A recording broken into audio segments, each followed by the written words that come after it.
নাদের না? এ নাদের, হ্যাঁ তোর কাজ কামের কি অবস্থা? না রে, একদম বাজে অবস্থা। সত্য চাচা তো অনেক জায়গা জমি, সে কি আমাকে দিয়ে এবার কাজ করাবে না? না রে, আমার হাতে কোনো কাজ কামি নেই। এভাবে যদি চলতে থাকে তাহলে তো আমাকে না খেয়ে মরতে হবে না। অলরেডি 3 দিন আমি ডাল খেয়ে রয়েছি। একদিন সত্তার চাচার কাছে গেছিলাম, অনেক হাত পায়ে ধরার পরে একটা কাজ দিতে চাইছে, কিন্তু একটা শর্ত আছে। কি শর্ত রে? সকাল থেকে সন্ধ্যে পর্যন্ত কাজ করতে হবে, 300 টাকা দিবি। হাই হাই, চাচাটা কি বললো? যেখানে এক বেলার জন্য দাম তো 400 থেকে 500 টাকা, আর এখানে চাচা সারাদিন কাজ করাবে, তারপরে মাত্র 300 টাকা দেবে? তাহলে আর কি, আমার মতন ডাল খাওয়া শুরু করো, না হলে 300 টাকায় কাজ করো।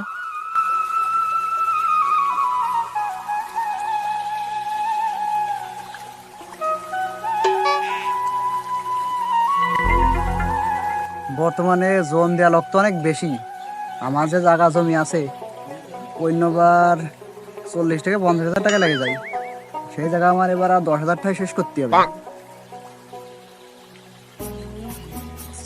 চাচা তুমি হেনি, হ্যাঁ, কি হয়েছে? তোমার দুজন আসছে। গরু বিভাগে ভেবে বাইরে না চাচা, আমরা যে না খেতে পেয়ে পথে বসবো চাচা। সেটা তো আমার দেখার বিষয় না বাসা। তোমরা আমার জমিতে কাজ করবা, কাজ শেষে পয়সা নিয়ে চলে যাবা। তাছাড়া তোমরা পথে বসবা না শুয়ে থাকবা, এটা তোমাদের বিষয়। তাই বলে চাচা, আমার বাসা, আমার যা কথা আমি বলে দিচ্ছি, বাকিটা তোমাদের আছে। কাজ করতে খালি করো, না করলে জাতি করো।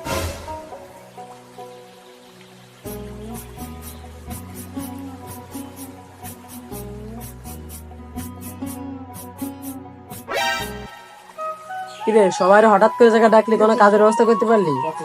তোদের তো এই জন্যই ডাকিছি। আর এদিকে তো সংসারের খরচ দিন দিন বাড়তি আছে, আমার ইনকাম তো সব জমের বাড়ি আছে। ঠিকই তো, কাজের তো একটা ব্যবস্থা করতেই হবে। তাহলে আর কি করার, কাল থেকে সত্তার চাচার কাছে যাই।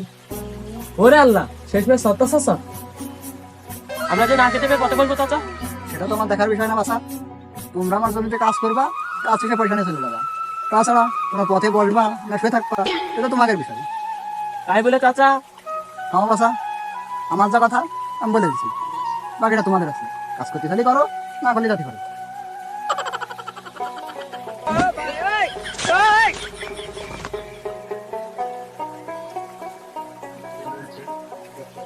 তুই যাবি না আমরা চলে যাবো?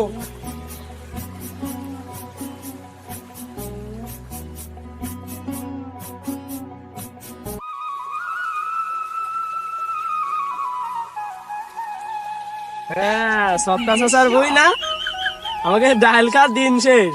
সত্তা চাচা, এখন আমরা হরিণী গোসলা ভাত খাবো না।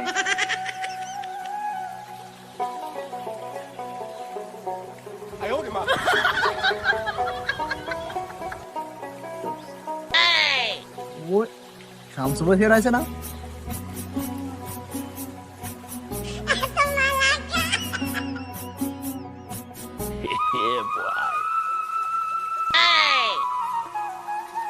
কি রে শামসু, তো কাজ করা লাগবে না? আমার জমিতে ধান পাইকে পড়ে আছে একদম, তোর তো সেদিকে কোনো নজরই নেই। না, আমার নজর থাকবে কা? আমার যে নাইজেরিয়ান চশমা, এটা সব আটকে গেছে। আমি তুমি জানি যে দাঁড়াইছো, আমি তো তাও দেখি। এই নাটক বন্ধ কর আর আমার ধান কাটে দে।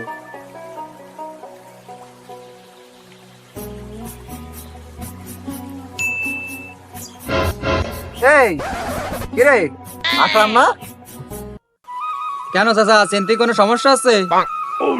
যাক, তোর সাথে দেখা হয়ে ভালো হলো।